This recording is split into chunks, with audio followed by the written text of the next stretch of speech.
중국 같은 데는 그냥 막 다른 나라 사람들도 그냥 막 사용시켜버리고 그래도 되는구나. 본 방송은 법률 방송과 함께 제작하고 있는 방송입니다. 크로코다일입니다. 호하호변입니다. 노블로. 오늘은 전 엑소 멤버인 크리스 씨의 이제 미성년자 강간에 대해서 다뤄보겠습니다. 크리스 씨가 이제 엑소 활동을 그만둔 지가 오래됐기 때문에 한국에서의 인지도는 좀 비교적 낮은 편인데 중국으로 넘어가서 이제 활동을 한 지가 벌써 한 7년 이 정도 지난 후에 벌어진 일입니다, 이게.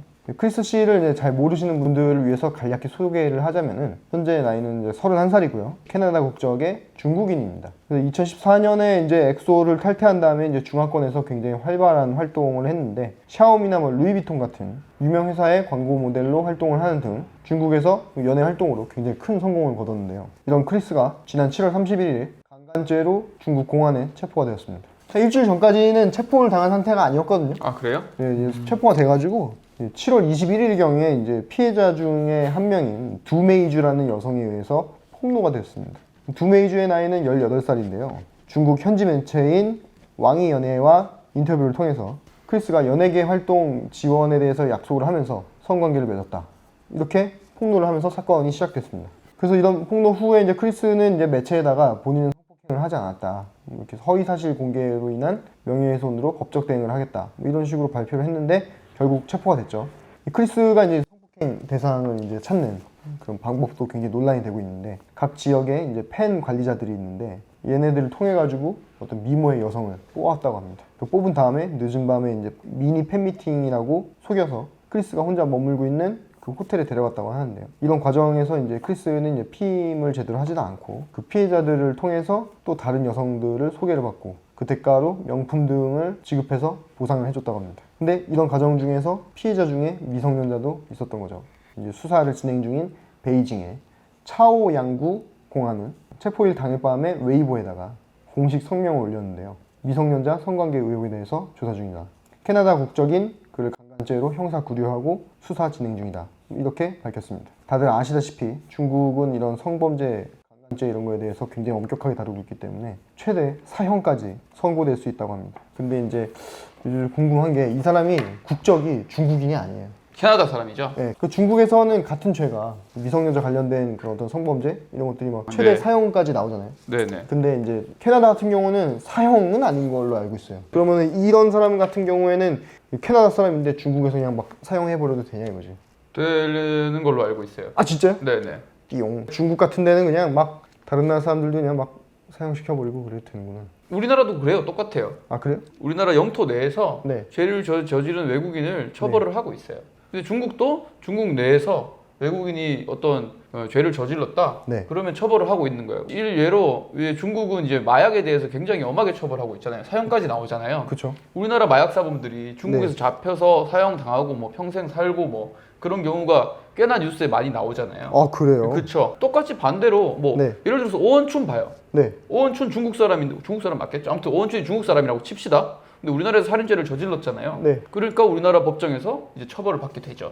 근데 이게 국가 대 국가 분쟁으로 번지거나 그런 일은 없나요? 예를 들어서 중국에서 네. 만약에 중국 욕을 막 하는 그 한국 사람이 있어가지고 네. 얘를 이렇게 엮어가지고 사형을 시켜버린단 말이에요. 그러면은 한국에서 그런 어떤 항의를 하거나 뭐 그런 일이 있나요? 할 수 있나요? 그럼 뭐 사형하지 외교적 마라. 차원에서는 할 수 있겠지만 뭐 중국 법률에 죄를 저질렀다면은 그건 처벌을 받는 게 맞겠죠. 중국 내에서. 이제 제가 중국 변호사는 아니라서 중국 변호사나 캐나다 변호사는 아니라서 거기서 어떤 원칙을 가지고 있는지 모르겠지만 우리나라의 경우에는 이제 속지주의를 취하고 있어요. 아, 속지주의라는 게 뭐냐? 우리나라 영토 내에서 네. 내국인이든 외국인이든 이제 우리나라 법이 정하는 죄를 저지르면 네. 처벌을 하도록 돼 있어요. 오. 그리고 또 속인주의도 있어요. 우리나라 법은. 에? 그 속인주의도 있어요. 둘 다 있어요? 네, 속지주의도 있고 속인주의도 있어요. 속인주의에 관해서 말씀을 드리면 이거 예를 들어서 우리나라 영토 외에서 네. 우리나라 법이 정하는 죄를 지은 우리나라 사람도 처벌해요. 그러면 외국 나가서 대마초 같은 거 피고 돌아오면은 그것도 처벌받는 게 그것 때문에 그런 거예요? 네, 맞아요. 예. 아. 예를 들어서 네덜란드는 대마초 피는 게 불법이 아니잖아요. 합법이죠. 근데 우리나라는 근데 위법이에요. 네. 범죄예요. 네. 그래서 네덜란드에서 피고 들어와도 네. 네덜란드에서는 당연히 처벌 안 받지만 네. 우리나라에서는 처벌 받을 수 있게 되는 거예요. 그 되게 좀 불합리하게 느껴진다. 되게. 왜 둘 다 하냐 그걸? 속지주의면 속지주의고 속인주의면 속인주의지. 네. 좀 답답하네. 자, 그러면은 음. 외국인이 음. 외국에서 죄를 저지른 거는 그건 당연히 안 되는 건가? 죄가 되죠. 뭐 어떻게 죄가 되죠 또? 죄가 될 수 있는 게 몇 가지가 있는데 있어요? 그런 게? 외국인이 외국에서 네. 대한민국 사람한테 죄를 저질렀어. 그럼 죄가 돼요. 우리나라 국민이 외국에 있었는데 범죄를 당하면 네. 거기에 대해서 보호를 해줘야 되잖아요. 예를 들어서 그거 있잖아요. 뭐 소말리아 해적이 네. 우리나라 상선. 상선을 납치를 했잖아요. 그래서 네. 우리나라 청해 부대를 투입해서 구해주고 그 소말리아 해적 잡아와서 우리나라 법정에 세웠잖아요. 네. 그건 우리나라 국민에 대해서 죄를 저질렀기 때문에. 근데 예를 들어서 미국 같은 데서 네, 뭐 강도가 네, 우리나라 여행객을 이렇게 했어. 네, 뭐 죽였다. 네. 그러면은 거기서 경찰이 잡아가지고 거기서 재판을 할 것 같은데. 아, 거기서도 받을 수 있고 우리나라 들어와도 잡는 거예요. 근데 거기서 받으니까 이제 우리나라에서 안 하는 거지.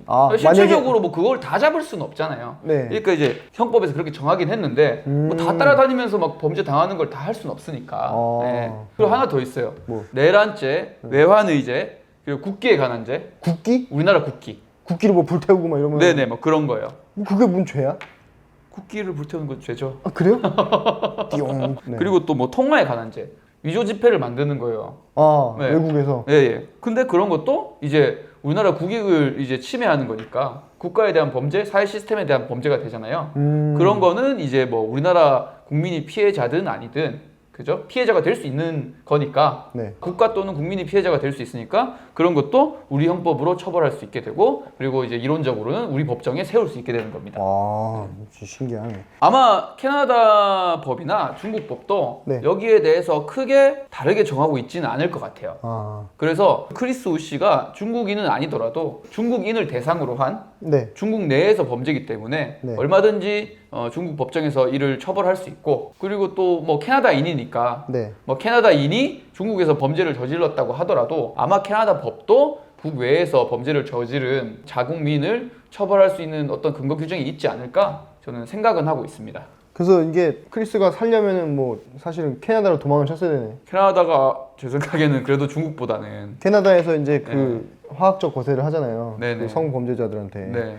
화학적 거세 어떻게 하는 줄 알아요? 어떻게 3개월에 한 번씩 네. 항남성 호르몬제를 주입한다고 합니다. 그걸 계속 넣는 거야. 그러면 이제 여자처럼 흐물흐물해지겠죠, 몸이.